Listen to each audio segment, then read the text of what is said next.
प्रति घंटे की चाल से जा रही थी। ठीक है, तो हमने कहा कि ये गई और ये वापस आई। वापस आने का मतलब क्या है? टी टाइम मोर लगा, टी टाइम मोर लगा। ठीक है, टी टाइम क्या लगा? मोर। और अगर टी टाइम मोर है, टी टाइम मोर लग रहा है, इसका मतलब है डी बराबर T x square minus y square. नीचे कितना आ जाएगा? 2y। नीचे कितना आ जाएगा? 2y। क्लियर है बात?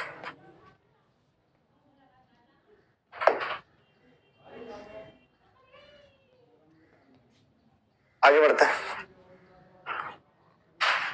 ये बात याद रखनी है, अंतर बस इतना ही था, अंतर बस इतना ही था। उसमें 2x था, इसमें 2y। ठीक है, अलंकार आप झूठ बोल रहे हो, अलंकार आप बहुत झूठ बोल रहे हो, और इस तरीके के झूठ बोलना एकदम सही बात नहीं है। ये देख लो भाई, रिकरिंग डेसिमल कैसे हटाना है। अगर पॉइंट ए पे बार है तो a/9 आ जाएगा, a/9 आ जाएगा। ये सारे लिख लो बार हटाने वाले।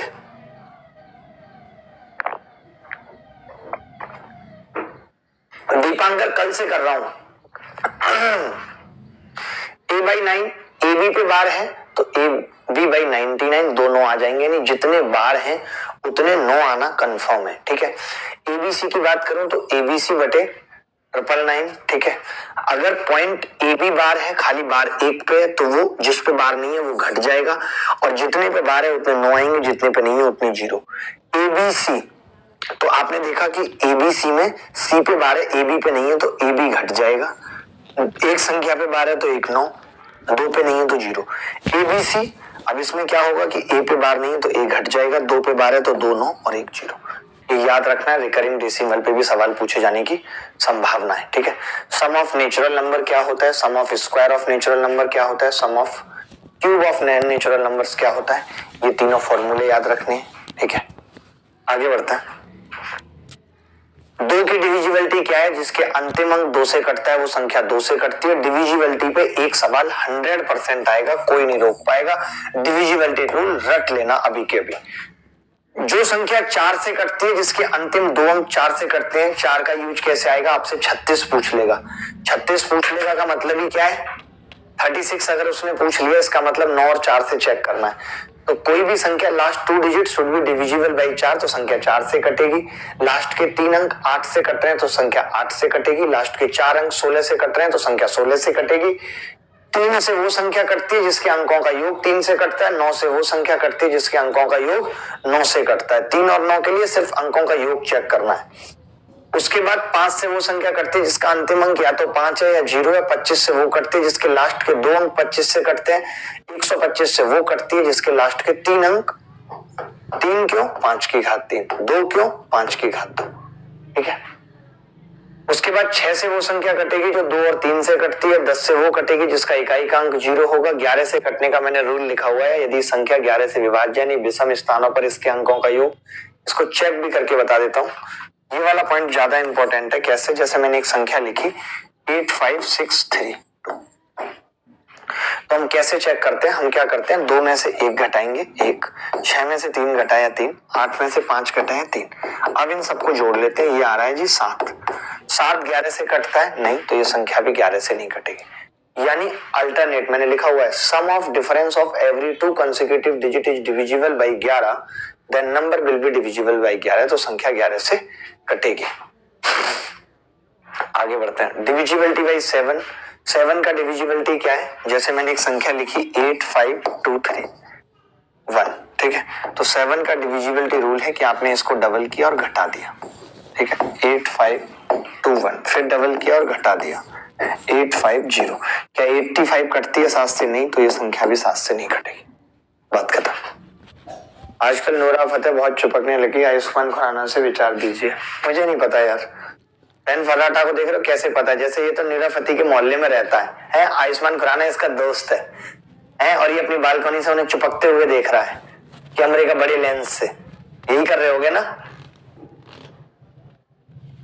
कंबाइंड डिविजिबिलिटी रूल ऑफ 7 11 13 बहुत इंपॉर्टेंट है कि हमने 3-3 के पेयर बनाए, लेकिन इस पे सवाल कैसे आएगा मैं वो भी बता देता हूं।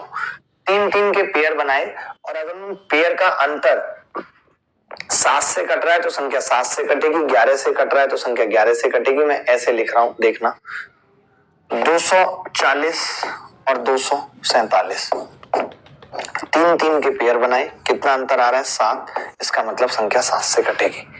यहीं पे संख्या ऐसे होती 200 और 277, अंतर कितना आ जाता 77, 77 7 से कट रही है 11 से तो संख्या 7 11 से कटेगी। मान लेते हैं अंतर ऐसे आता 300 और 443, अंतर कितना आ रहा है तीन तीन के पेयर का 143, संख्या 11 से भी कटेगी 13 से भी कटेगी। समझ गए? यानी तीन तीन का अंतर जिससे कटेगा उससे ही वो संख्या कटेगी। ये बात याद रख लो। इसको और कैसे याद रख लेंगे, ये मैंने वही सब लिखा हुआ है, ठीक है। ये सबसे इंपॉर्टेंट है कि जब संख्या 7 11 13 से कटती है, इसका मतलब क्या होता है कि 7 गुणा 11 गुणा 13 से भी कटेगी, और 7 गुणा 13 गुणा 11 क्या होता है 1001 होता है।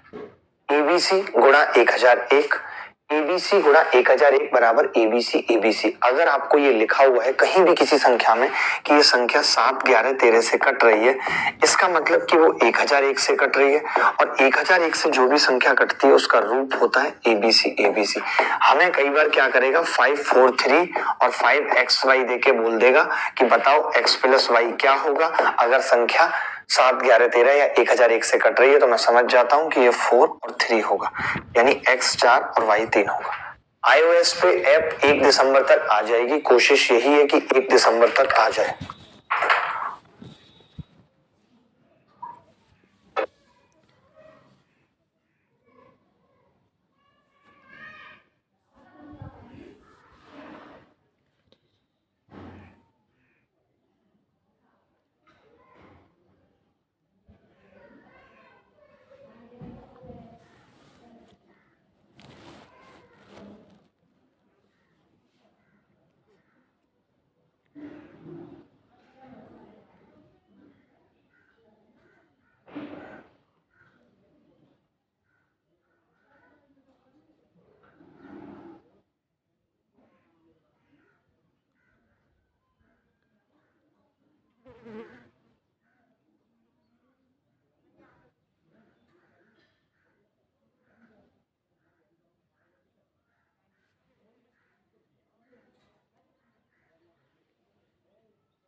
आगे बढ़ते हैं,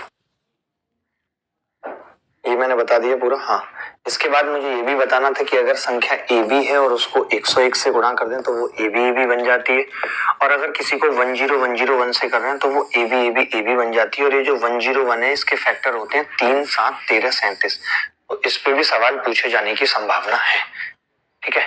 एवरेज का लेटेस्ट पैटर्न सब बता रहा हूँ, फैक्टर्स बस खत्म होने वाली है, थ्योरी में ज्यादा कुछ नहीं है। फैक्टर्स में क्या है कि अगर संख्या ऐसे है a की घात p, b की घात q, c की घात r, तो उसके नंबर ऑफ फैक्टर होंगे p+1 q+1 r+1। आप चाहते हो कि संख्या इवन है तो आप उसमें से 2 कॉमन ले लो। ये सब आप कुछ मत करना, चाहो तो देख सकते हो भाई, क्योंकि अगर 2 आना जरूरी है, ये सब ना आप याद रख नहीं पाओगे। मान लेते हैं कि कोई संख्या ऐसे है, मैं आपको बता देता हूँ 240 है, आपसे इसके पूछ रहा है कि इवन फैक्टर बताओ, इवन फैक्टर। तो मैं क्या करूंगा 2 पहले ही कॉमन ले लूंगा और 120 के टोटल फैक्टर निकाल दूंगा। 120 का मतलब 2 की घात 3 और 3 की घात 1, 5 की घात 1, तो फैक्टर क्या होंगे 4 गुणा 2 गुणा 2, 4 दूनी 8 दूनी 16 आ गए।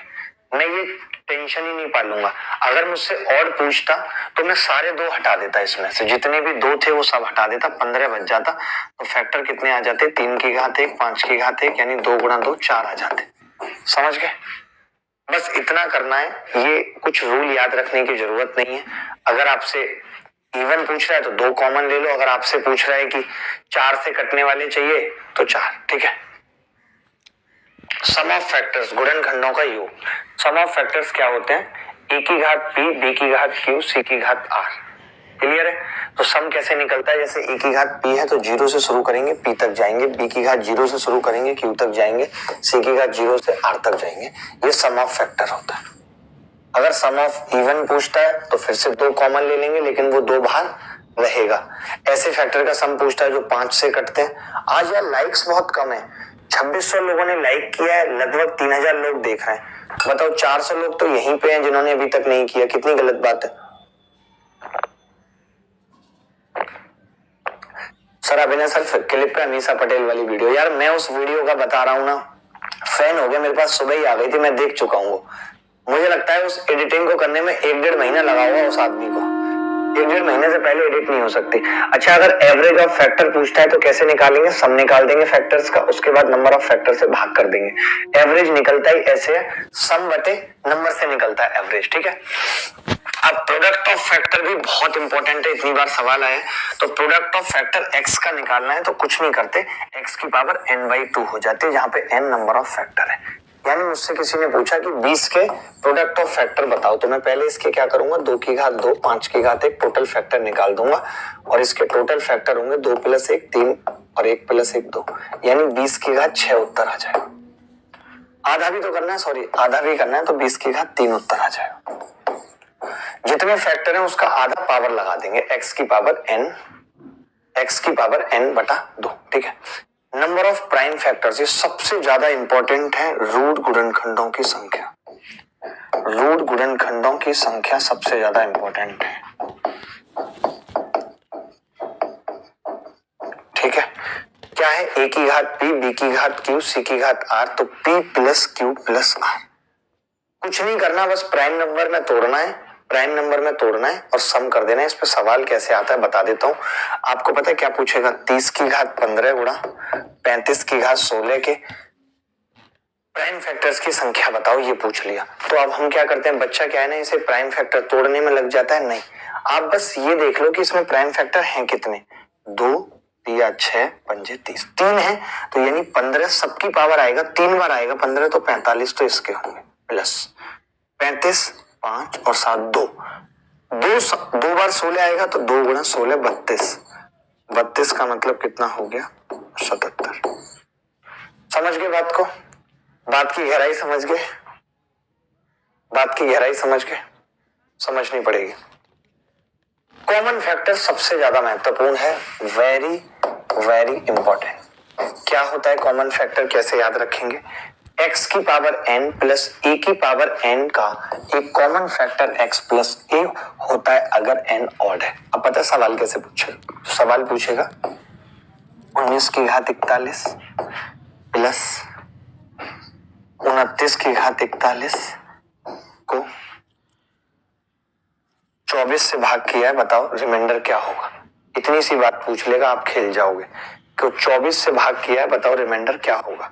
तो आप क्या कहेंगे? आप कहेंगे अगर ये 19 की घात 41 29 की घात 41 ऑड है तो इसका एक फैक्टर गारंटी है 19 + 29 यानी 48 होगा।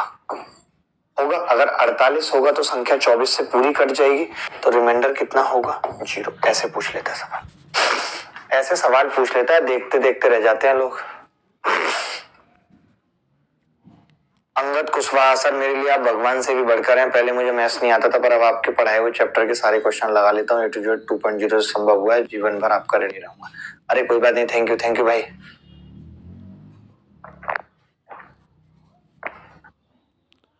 सर ऑफलाइन बैच में मैथ्स के टीचर 12,000 ले रहे हैं, हम सर पे नहीं कर पा रहे, मैथ्स पढ़ना है हमको।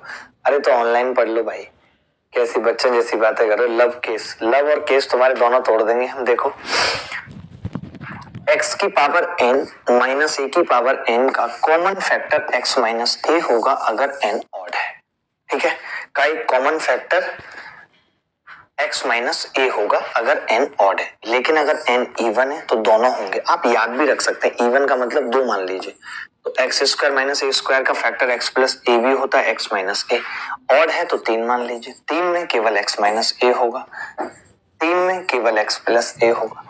तो जहां ऑड है पावर वहां 3 मान के याद रख लीजिए, और जहां इवन है वहां 2 मान के याद रख लीजिए, बात बन जाएगी। मेरी ये कोशिश है कि मैं जीडी वाले बच्चों के लिए free crash course YouTube channel पे स्टार्ट करा दूं और बहुत जल्दी। तो आप मुझे एक बार कमेंट करके बताइएगा भी कि यहाँ पे जीडी की तैयारी कितने बच्चे कर रहे हैं या क्या क्या कर रहे हैं। ठीक है, एक महीने में मैं चाहता हूं कि जीडी वाले बच्चों की मैक्सिमम जितनी तैयारी हम करवा सकते हैं वो करवा दें। ठीक है, चलिए आगे बढ़ते हैं। अब maximum power of P in an factorial का फॉर्मूला तो ये है। आपसे सवाल कैसे पूछा जाएगा मैं बता देता हूं एग्जांपल लेके कि फाइंड, ऐसे पूछेगा find maximum power of 7 in 45 factorial, ऐसे पूछेगा। 45 फैक्टोरियल में 7 की मैक्सिमम पावर क्या होगी ये आपको बताना है। ठीक है, तो देखिए भाई, ये मैंने 45 रखा और 7 से भाग कर दिया, 7 6 42 कर दिया। और थोड़ी बड़ी संख्या ले लो, मैं तो कहता हूं 55 ले लो, ज्यादा समझ में आएगा। 7 सत्तू सत्तू 49, फिर 7 से भाग करेंगे 1 और इन दोनों को जोड़ देंगे 8। इसके अंदर मैक्सिमम पावर ऑफ 7 8 होगी, यानी कि जब मैं इसको सॉल्व करूंगा तो 7 की पावर 8 और बाकी जो भी आएगा वो आएगा। 7 की मैक्सिमम पावर 8 होगी, वो ऐसे निकलती है। आप चाहो तो ये फॉर्मूला याद रख सकते हो, वरना फॉर्मूले की जरूरत नहीं है। करना क्या होता है, भाग लगाते रहो जितनी बार भी कट रहा है, और जितने भी क्वोशिएंट आएंगे भाग लगा के उन सबको जोड़ दो। ठीक है, आगे बढ़ते हैं, टाइम कम है। रिमाइंडर थ्योरम सबसे जरूरी है कि भाज्य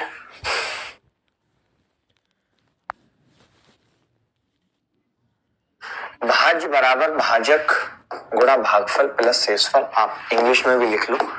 ये रिमाइंडर थ्योरम होती है, इस पे भी डायरेक्ट सवाल पूछा जा सकता है। डिविडेंड बराबर क्वोशिएंट गुणा डिवाइजर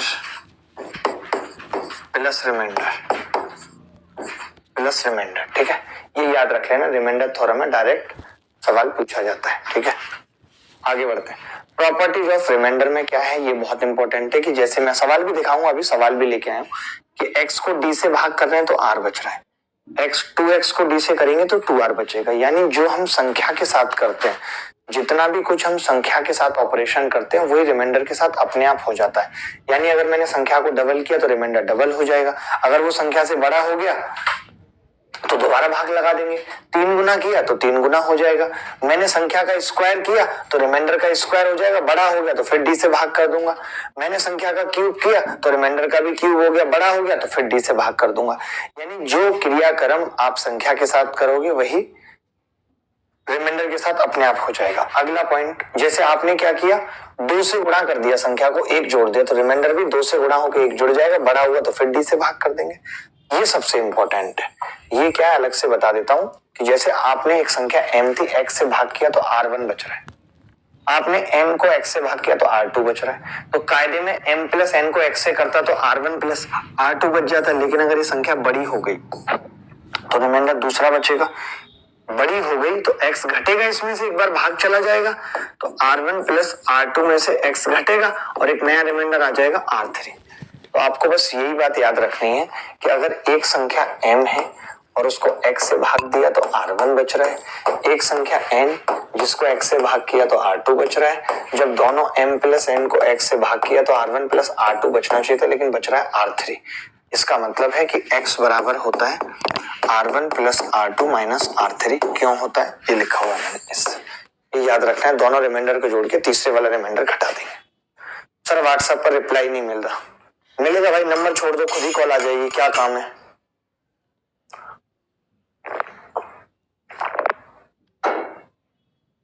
आगे बढ़ते हैं,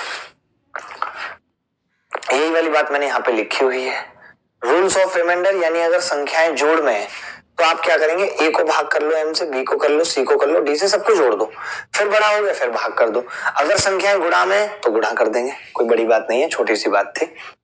ये बहुत इंपॉर्टेंट है, इसको मैं अलग से लिखा देता हूं। जैसे आपने ये कहा कि अगर एक संख्या x प्लस a की पावर n है बटे x, तो रिमाइंडर बचता है a की पावर n। a माइनस है तो माइनस बच जाएगा।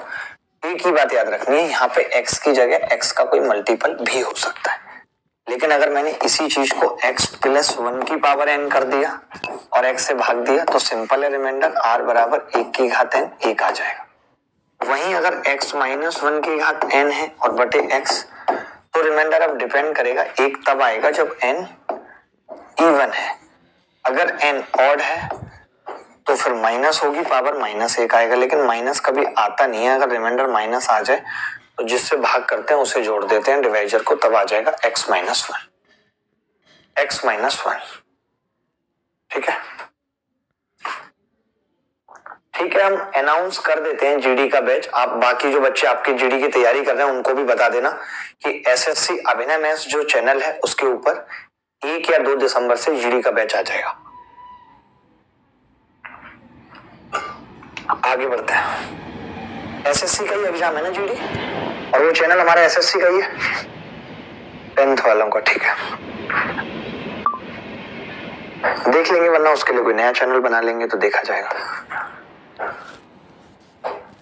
नाम थोड़ी बताया हमने।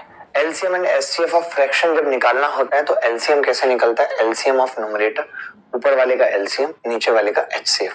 जब एचसीएफ निकालना होता है तो ऊपर वाले का एचसीएफ, नीचे वाले का एलसीएम। सबसे इंपॉर्टेंट बात या सबसे इंपॉर्टेंट चीज क्या है कि प्रोडक्ट ऑफ 2 नंबर्स पसंद करते रहना भाई, पसंद करते रहना। 3600 लोगों ने पसंद किया है, 3000 लोग, मजा आ गया इस बार। प्रोडक्ट ऑफ 2 नंबर, 2 संख्याओं का मल्टीप्लीकेशन a इंटू बी बराबर होता है उनके HCF इंटू एलसीएम के। इतनी सी बात। अब सवालों पे आ जाते हैं, बहुत देर हो गई। सवालों से कॉन्सेप्ट समझते हैं, कॉन्सेप्ट लिखाता रहूंगा। पहला सवाल बहुत आसान सा पूछा है, जल्दी जल्दी